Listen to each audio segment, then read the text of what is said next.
Assalamualaikum warahmatullahi wabarakatuh.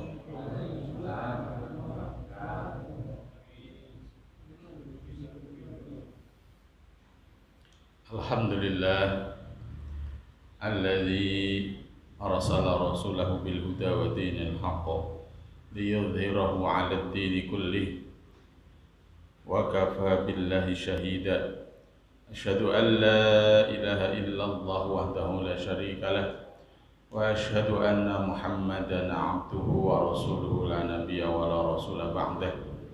Allahumma shalli ala habibina wa syafi'ina wa qurrati a'yunina wa maulana Muhammadin sallallahu alaihi wasallam wa ala alihi wa ashabihi ajma'in, amma ba'd.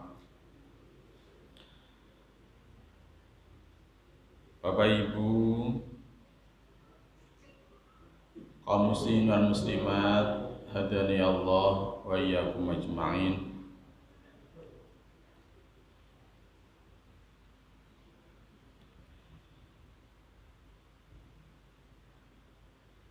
Pada kesempatan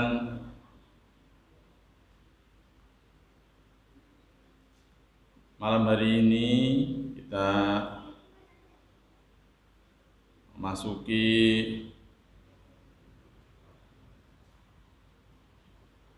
hadis yang terkait dengan menghormati tamu. Sebelumnya kami ucapkan ahlan wa sahlan pada Bapak Haji Dr. Andes Sutoyo dan juga Ibu Hajah, apa nama lengkapnya? Dr. Andes Suyanti. Yang alhamdulillah sudah bisa melaksanakan haji dan umroh dengan sebaik-baiknya dan bisa kembali ke tanah air dalam kondisi yang selamat, dalam kondisi yang insya Allah lebih baik secara keimanan. Oleh karena itu, salah satu keistimewaan orang yang haji itu ketika pulang itu selama 40 hari masih dibersamai oleh para malaikat. Nanti saya mohon pada beliau untuk bisa mendoakan kita semua, ya, mendoakan kebaikan untuk kita semuanya, baik kesehatan, rezeki yang halal, yang barokah, yang banyak, kemudian juga kita semuanya dikaruniai anak-anak yang soleh-solehah, kemudian juga mudah-mudahan kita juga diberi oleh Allah Subhanahu wa Ta'ala kemudahan, kelancaran untuk juga bisa melaksanakan haji dan umrah. Allahumma amin ya rabbal alamin. Ya. Maka saya pun juga mendoakan beliau, ya, mudah-mudahan haji beliau hajinya mabrur, umrohnya ya umroh yang mabrur, kemudian juga sa'inya itu sa'i yang disyukuri, dosa-dosanya diampuni oleh Allah Subhanahu wa Ta'ala, sekaligus juga harapannya pulang ini membawa haji yang berdampak. Apa haji berdampak itu? Ya, membawa kebaikan untuk kita semuanya. Nah, mudah-mudahan begitu. Allahumma ja'al hajjana hajjan mabruran wa umratana umratan mabruran wa sa'yana sa'yan mashkuran wa dzambana dzamban maghfuran wa amalana amalan salihan maqbulan wa tijaratana tijaratan lan tabur ya alima fis sudur akhrijna minadh dhulumati ilan nur. Kemudian kita juga berharap, ya, diberikan oleh Allah Subhanahu wa Ta'ala untuk bisa berziarah, ya, ke Baitullah, ya, Maka salah satu doanya ya, Allahumma tuballighuna biha hajja baitikal haram ya, wa ziyarata qabri nabiyyika Muhammadin sallallahu alaihi wasallam. Allahumma sahhil umurana wa hassil maqasidana wa ballighna ilaika ya Allah. Allahumma ij'al jam'ana hadza jam'an marhuman tafarruqana min ba'di tafarruqan ma'suma. Allahumma amin ya rabbal alamin ya. Bapak Ibu rahimani wa rahimakumullah, di minta doanya Pak Haji Sutoyo nanti kita di akhir untuk mendoakan kita semuanya. Kita masuk ke materi dulu sebentar. Idza dakhala ad-dhaifu 'alal qaumi dakhala bi rizqihi wa idza kharaja bi maghfirati dzunubihim. Rawahu Dailami an Anas. Idza dakhala ad-dhaifu, apabila tamu itu masuk ke suatu kaum, alal qaumi, ke suatu kaum ya. Maka dakhala bi rizqihi, ia masuk dengan membawa rizkinya sendiri. Wa idza kharaja, dan apabila dia keluar, maka kharaja bi maghfirati dzunubihim, ia keluar dengan membawa ampunan bagi mereka. Ini memberikan penjelasan terkait dengan keutamaan tamu. Jadi ketika kita dapat tamu, itu dia datang dengan membawa rizkinya sendiri. Dan ketika dia pergi dari kita, dari rumah kita, maka dia keluar dengan membawa ampunan bagi dosa-dosa orang yang ditamui. Kalau rumah kita didatangi tamu, ya, tidak perlu menggerutu, tidak perlu kemudian kita itu merasa susah, merasa repot dan seterusnya. Karena apa? Dia datang ya membawa rezekinya sendiri yang memang Allah siapkan untuk dirinya. Walaupun bisa jadi melalui kita sebagai tuan rumahnya. Tapi hakikatnya rezekinya dia, ya sudah Allah catat di Lauhul Mahfuz. Kemudian ketika dia pergi dari rumah kita, dia membawa ampunan. Artinya dosa-dosa kita, rumah kita yang ditamu itu, dosa-dosanya insya Allah ampuni. Ya, ini termasuk keutamaan tamu. Maka di dalam hadis yang lain riwayat Bukhari, man kana yu'minu billahi wal yaumil akhir falyukrim dhaifahu. Barang siapa yang beriman kepada Allah dan hari akhir, falyukrim dhaifahu, maka hendaklah ia memuliakan tamunya.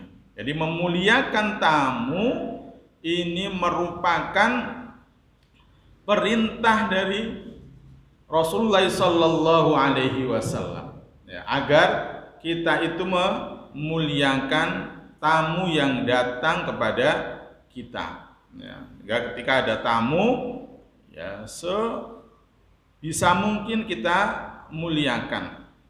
Kalau punya makanan, maka ya disegerakan untuk bisa diberikan kepada tamu kita itu. Karena ada 5 hal yang diperintahkan disegerakan, padahal selain 5 hal itu tidak diperbolehkan. Karena yuqalul ajalatu minasyaiton, ketergesa-gesaan biasa dikatakan dari setan. Illa fi khamsin, kecuali dalam 5 perkara. Yang pertama, it'amit ta'am idza hadarat dhaifu, yaitu segera menyajikan makanan ketika ada tamu. Kalau ada tamu, kita punya rezeki, makanan segera dikeluarkan. jangan nanti-nanti. Ya. Karena ini perintahnya begitu. Sesuatu yang disegerakan itu salah satunya adalah menghidangkan makanan, menyajikan makanan ketika ada tamu. Tentunya ya semampunya, ya tidak perlu ngutang-ngutang, itu tidak perlu. Apa yang kita miliki saja, semampunya. Ya. Yang kedua, wa tajhizil mayyiti idza mata, yaitu apa? Mengurus jenazah mayit ketika ia mati. Jadi ketika orang meninggal segerakan. Tidak perlu diinep-inepkan, ditunggu-tunggu lama-lama. Itu memang hadisnya begitu. Yang ketiga, wa tazwijil bikri idza adrakat, menikahkan seorang gadis jika sudah bertemu jodohnya. Idza adrakat.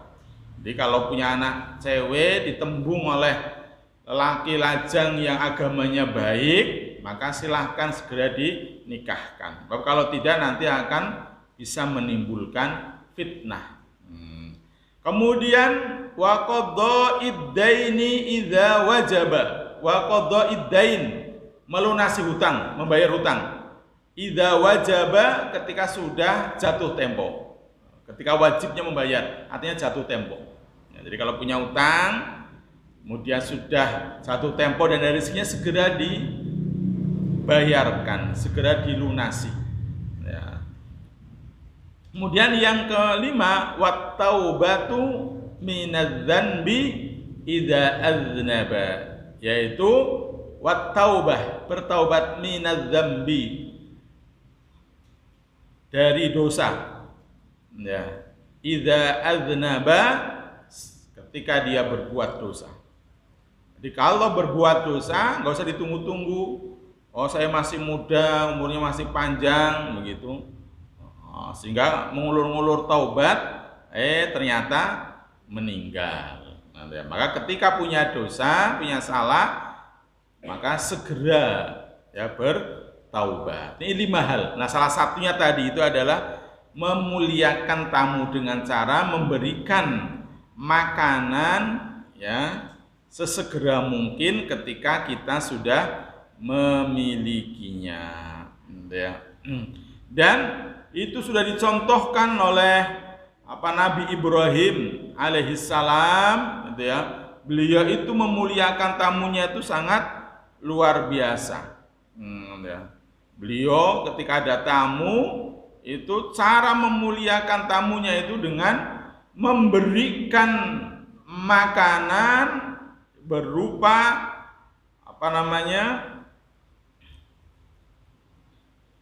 anak domba atau anak sapi bahkan, ya. Jadi beliau itu luar biasa, ketika ada tamu itu langsung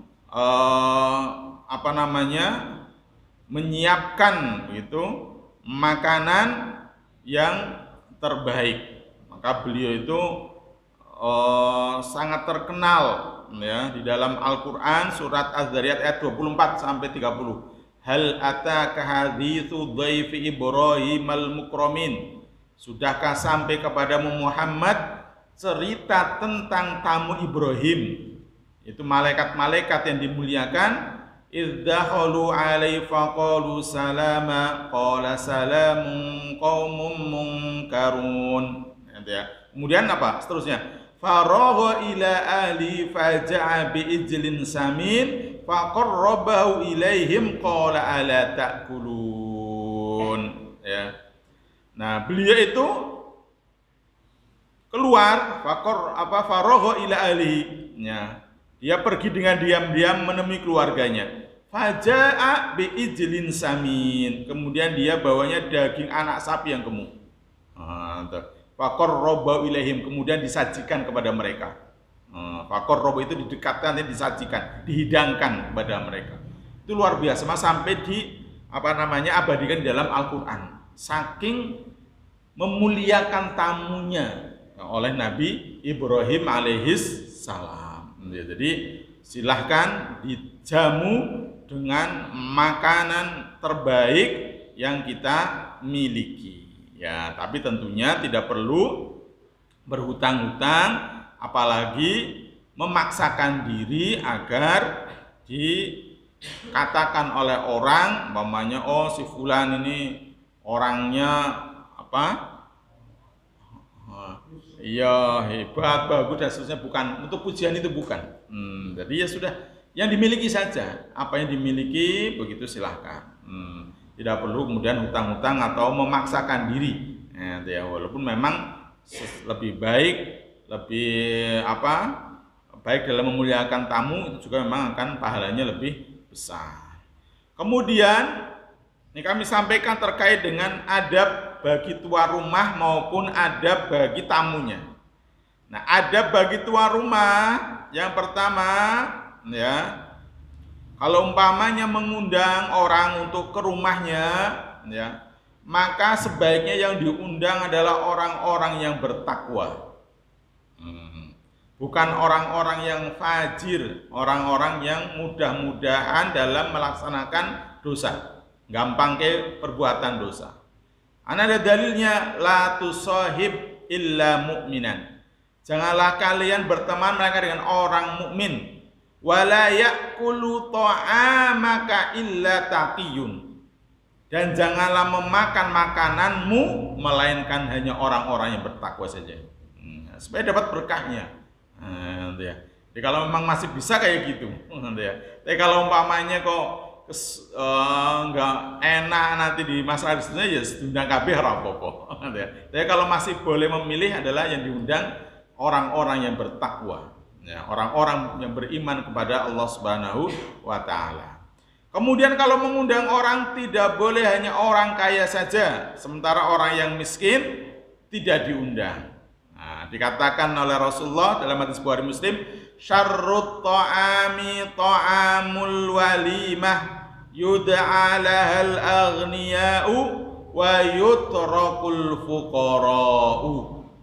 Sejelek-jelek makanan adalah makanan walimah di mana orang-orang kayanya saja yang diundang, sementara orang miskinnya ditinggalkan. Jadi kalau mengundang, ya orang kaya dan orang miskin tetap semuanya diundang. Tidak boleh dipilih-pilih sing sugih-sugih tok, sing duwe pangkat-pangkat tok mamanya. Ya, orang-orang terpandang saja, entar orang miskin wis dilewati, tidak boleh. Dan itu adalah syarrut ta'am, seburuk-buruknya makanan. Ya. Jadi silahkan bisa diundang semuanya. Kemudian tidak mengundang seorang yang diketahui akan memberatkannya kalau diundang. Mau nyuwung adoh heram diundang kan mesake. Ya, itu kan memberatkan kayak gitu itu. Kalau nggak datang ya nggak enak, datang itu ya jauh, biayanya banyak, begitu dan seterusnya gitu ya. Maka ya dipertimbangkan. Ya, dipertimbangkan ketika mengundang orang itu jangan sampai yang diundang itu memberatkan. Ya, salah satunya tadi yang terlalu jauh sehingga kemudian memberatkan gitu ya. Karena kalau diundang nggak datang ya nggak enak, sementara kalau datang biayanya sangat besar, meninggalkan pekerjaan, meninggalkan mungkin kewajiban-kewajiban yang lain gitu ya. Itu kemudian disunnahkan mengucapkan selamat datang kepada para tamu, sebagaimana diriwayatkan hadis dari Ibnu Abbas radhiyallahu an, bahwa tatkala utusan Abi Qais datang kepada Nabi sallallahu alaihi wasallam, maka beliau bersabda, marhaban bil wafdil ladzina ja'u ghaira khuzaya wala nadama. Ada ucapan selamat datang, ya, marhaban, selamat datang bil wafdil ladzina ja'u ghaira khuzaya wala nadama, kepada para utusan yang datang tanpa merasa terhina dan menyesal. Jadi ketika ada tamu, yo kita disunahkan mengucapkan selamat datang. Nah biasanya kita itu biasanya apa? Ucapan atur pambagio ya gitu ya, gitu ya. Matur nuwun, selamat datang Bapak Ibu kan begitu, monggo gitu ya. Kemudian apa? Tadi memuliakan tamu dan menyediakan hidangan untuk tamu makanan semampunya. Syukur-syukur seperti Nabi Ibrahim tadi itu. Tamunya teko langsung sembelih ke anak sapi. Itu ya, itu luar biasa. Ini surat Ad-Dzariyat tadi itu. Wa raha ila alihi faja'a bi ijlin samin. Ijlin samin itu anak lembu, anak sapi yang gemuk. Faqarraba ilaihim, dihidangkan kepada mereka. Itu begitu. Qala ala tattaqu, qala ala ta'kulun. Sambil berkata, tidakkah kalian makan? Artinya silahkan dimakan maksudnya. Kemudian tadi ketika menyajikan tidak ada niat berbangga-bangga, bermegah-megah, golek, wah, tidak ada niat itu, jangan ada niat itu. Ya. Maka walaupun tadi menjamu tamu yang sebaik mungkin, tapi jangan ada niat berbangga-bangga atau bermegah-megah, ngarah wah, ngarah biar nanti jadi omongan sing apik, bukan. Tapi memang ini adalah karena perintah Allah dan Rasulnya dalam rangka memuliakan tamunya. Ya. Kemudian ketika memberikan pelayanannya terbaik, diniati untuk memberikan kegembiraan kepada sesama muslim. Ya, karena memberikan kegembiraan sesama muslim itu berpahala. Nah, niatnya yaitu menggembirakan dan memuliakan sesama muslim tersebut. Nah, maka memberikan yang terbaik. Ketika tamunya ini duduk gitu ya, rapih, maka ketika memberikan jamuan didahulukan yang sebelah kanan. Kalau dari sini dulu. Enggak dari sini. Dari sebelah kanan. Ya memang gitu sunahnya gitu. Kata ngaji juga gitu. Kalau banyak urutan itu ya kanan. Gitu. Gitu urutan-urutannya begitu. Jadi mendahulukan tamu yang sebelah kanan dibandingkan yang sebelah kiri. Jadi apabila memang tamunya duduk dengan tertib begitu, itu maka diutamakannya seperti itu. Ini sunnahnya. Dalam hal-hal apa-apa itu yang itu kanan-kanan dulu, yang baik-baik itu. Pakai baju, pakai sendal begitu ya. Mau makan apa-apa pun yang kanan-kanan sih. Itu. Ngaji pun panjenengan kalau tahsin gitu harusnya kanan sih. Itu. Ayo baca urut-urut itu yang gitu dari. Itu memang sunah-sunahnya begitu. Termasuk tadi menjamu tamu. Menjamu tamu pun memberikan yang sebelah kanan terlebih dahulu. Nanti dipraktekkan. Dipraktekkan. Itu begitu. Kemudian apa? Kalau ada yang tua dan ada yang muda, mendahulukan yang tua terlebih dahulu. Umumnya ada anak-anak, ada yang sudah sepuh. Makanya sepuh dulu didahulukan. Itu ya. Malam yarham sohirona wa yujilla kabirona falaysa minna. Barang siapa yang tidak mengasihi yang lebih kecil dari kami serta tidak menghormati yang lebih tua dari kami, bukanlah golongan kami. Nah, ini juga menunjukkan perintah untuk menghormati orang yang lebih tua. Nah, salah satunya itu adalah diberikan terlebih dahulu kalau maunya berupa hidangan. Kalau mamanya datang, maka dibersihkan yang tua dulu juga. Sama-sama datang nih anak-anak dengan orang tua, makanya orang tua dulu dipersilahkan terlebih dahulu. Itu begitu. Ya. Kemudian ketika kita menjamu tamu kita lagi makan, maka adabnya jangan mengangkat makanannya dihidangkan sebelum tamu selesai menikmatinya. Jadi kalau kita makan bareng dengan tamu itu, jangan kemudian kita segera selesai, tamunya belum selesai, piringnya digawa sih. Lah tamunya harus paham ya wis dadi nggak nyaman maksudnya itu loh. Ya. Nah, misalnya adab-adab di Jawa ini sudah bagus sebenarnya. Itu ya. Jadi ya sudah kita tunggu, ya tunggu sampai tamunya itu selesai. Jangan kemudian kita cepet-cepet, kemudian langsung cuci tangan, piringnya wis digawa nang mburi, lah tamunya yo arep mam ora kudu. Jadi adabnya jangan mengangkat makanan atau tempat makannya sebelum tamu selesai menikmatinya. Ya. Pemenang kadang nek guyonane lebaran ngono kae menjulurkan tangan mau mengambil makanan dikirane arep pamit salaman. Kan guyonan video kan itu. Lah arep jupuk itu dia langsung ditampani salaman. Lah ngopo kok cepet-cepet. Ini kan guyonan itu ya. Itu ya.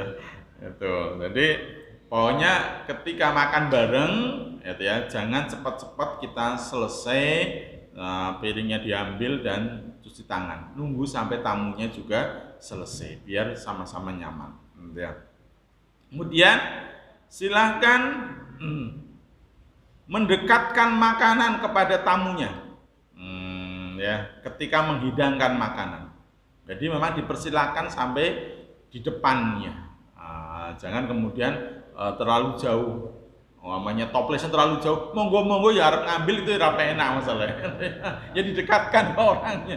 Lah monggo dicekeli karo itu ya mau piye. Jadi didekatkan kepada tamu, ya makanannya, minumannya begitu ya. Nah, itu begitu. Seperti tadi Nabi Ibrahim faqarrabahu ilaihim, ya didekatkan hidangan tersebut kepada mereka. Jadi didekatkan, itu begitu. Kemudian selanjutnya adalah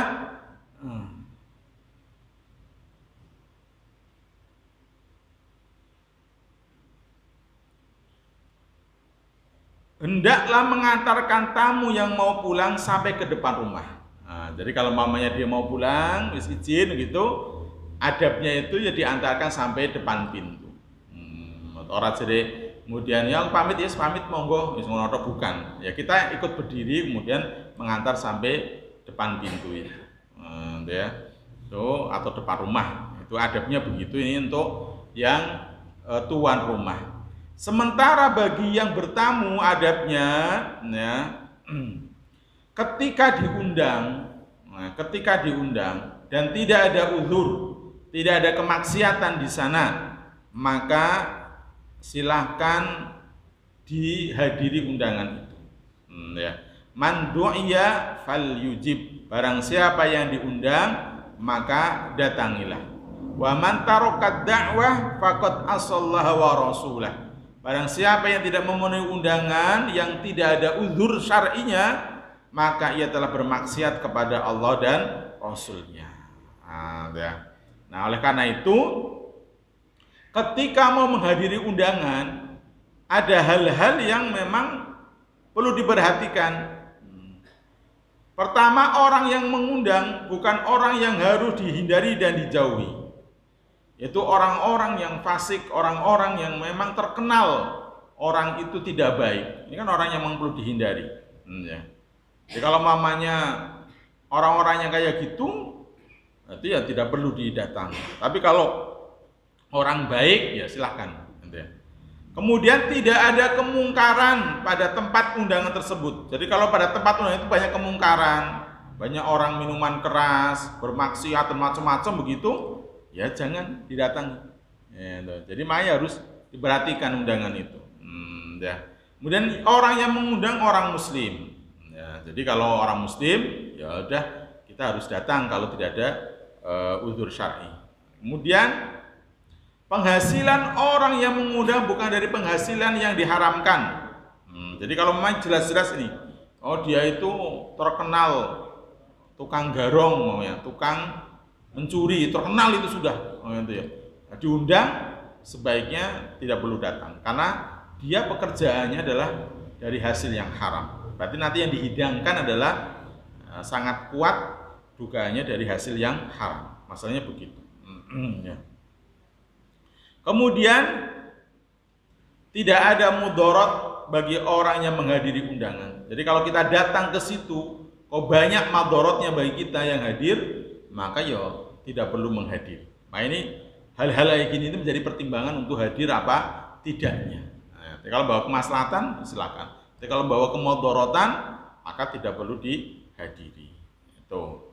Kemudian tidak membeda-bedakan siapa yang mengundang. Siapa punya mengundang, begitu, baik orang kaya ataupun orang miskin, selama tadi yang kami sebutkan di atas tadi itu, maka silakan dihadiri. Jangan sampai kemudian ketika orang kaya semangat datangnya, ketika orang miskin yang mengundang males-malesan. Nah, ini jangan. Jadi siapapun yang mengundang, kaya miskin, silakan didatangi. Gitu. Kemudian ketika hadir diniati juga sebagai salah satu bentuk tanda hormat sesama muslim, tanda memuliakan sesama muslim, karena memang sesama muslim salah satunya kewajibannya adalah ketika diundang maka wajib untuk menghadirinya. Kemudian ketika sampai rumah Jangan langsung masuk sebelum dapat izinnya. Nah, ketika dapat izin, maka silakan masuk, termasuk ketika dipersilahkan duduk dan makan. Nah, maka silakan baru duduk dan makan. Nah, jadi kalau mamanya kok sudah salam sampai 3 kali, kok ternyata yang punya rumah tidak membukakan pintu, berarti itu kalau ada orangnya berarti tidak menghendaki kedatangan kita. Ya sudah, kita pergi. Ya, jadi jangan kemudian malah golek pintu lainnya, lewat belakang, lewat ngintip-ngintip lewat jendela, jangan. Jadi salam sampai 3 kali. Kalau sudah 3 kali tidak dijawab, berarti memang mungkin tuan rumah tidak menghendaki kita. Maka harus seizin. Seizin itu berarti dipersilahkan. Dikatakan dalam surat Al-Ahzab ayat 53, ya ayyuhalladzina amanu la tadkhulu buyutan nabi illa ayyu'dzana lakum ila ta'amin ghairu nadhirina, itu ya, dan seterusnya. Jadi salah satunya ini, wahai orang-orang beriman, janganlah kamu memasuki rumah-rumah Nabi kecuali bila kamu diizinkan. Nah, itu ya. Kemudian untuk makan dengan tidak menunggu-nunggu waktu masak makanannya. Bahwa ini juga dipakai untuk ketika masuk ke rumah sesama muslim. Jadi kalau tidak diizinkan, ya tidak memaksa masuk. Walaupun itu saudara dekat kita. Nah, kan kadang karena saudara begitu kan, terus kita seolah-olah kayak rumah kita sendiri. Nah, jangan, itu ya harus seizinnya. Nah, salam dulu. Apalagi kalau ibu-ibu ketika salam bisa jadikan sedang tidak menutup aurat, sehingga butuh waktu mengambil jilbab, memakai baju yang pantas dan seterusnya. Maka salamnya assalamualaikum ditunggu dulu beberapa, 1 menit, 2 menit, nanti baru salam lagi gitu. Jadi tidak salam 3 kali itu assalamualaikum, assalamualaikum, assalamualaikum, tidak. Ya ditunggu sih, gitu ya. 1-2 menitan nanti salam lagi.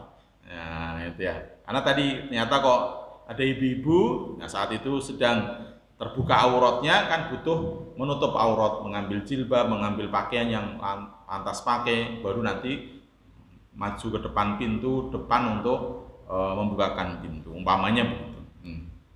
Kemudian apabila kita dalam kondisi puasa, maka tetap disunnahkan menghadiri undangan, ya, karena untuk menampakkan kegembiraan atau kebahagiaan orang yang mengundang. Jadi walaupun puasa, tetap silakan hadiri undangannya. Nah, ya. Kalau umpamanya puasa, ya bilang mohon maaf saya puasa, tidak ikut makan, banyak gitu aja sudah. Insya Allah sudah paham orang yang mengundang. Ya. Tuh. Kemudian selanjutnya tidak boleh orang yang bertamu itu tadi melongo, mengintip dan lain sebagainya, atau memasuki ruangan yang tidak diizinkan. Kalau mamanya dipersilakan di ruang tamu aja sudah situ. Tidak kemudian kok dengan seenaknya sampai ke belakang-belakang, ke kamar-kamar, jangan. Ya sudah di situ, kecuali dapat izin. Dapat izin.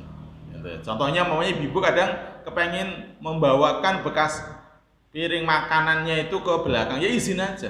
Ya, karena kan nggak tahu di belakang itu nanti ada aurat atau ada apa begitu. Mungkin berantakan dan sebagainya, kan nggak enak. Nah, itu begitu. Kemudian tidak memberatkan tuan rumah. Ya.